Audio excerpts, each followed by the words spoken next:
বৌমা বাসায় থাকিও, আমি অফিসে গেলাম। ঠিক আছে বাবা, সাবধানে যান।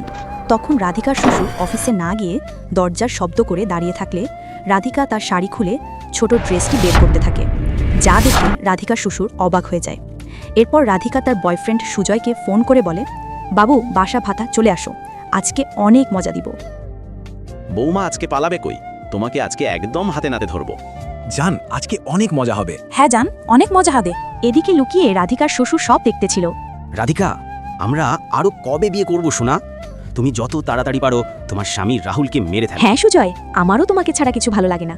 দাঁড়াও, তোমার জন্য আমি কিছু টাকা রেখেছি, এটাই এনে দিই। এরপর রাধিকা টাকা এনে সুজয়ের হাতে দিলে সুজয় রাধিকাকে বলে, চলো যান এখন রুমে যাই।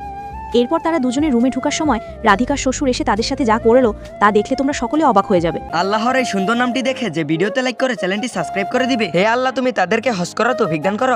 রাধিকা, তুমি আমাকে এভাবে ফাঁসানোর জন্য ডেকে এনেছো? বাবা, আপনি তো অফিসে গিয়েছিলেন, তাহলে বাসায় কিভাবে আসলেন? আমি অফিসে যাইনি, আমি লুকিয়ে থেকে তোমার সব খারাপ কার্যকলাপ দেখে ফেলেছি। তখন সুজয় রাধিকাকে অনেক বকা দিয়ে সেখান থেকে চলে গেলে রাধিকার শ্বশুর রাধিকার সাথে যা করলো তা তোমরা দ্বিতীয় পর্বে দেখতে পাবে। এর জন্য চ্যানেলটি সাবস্ক্রাইব করে কমেন্টে পার্ট 2 লেখো।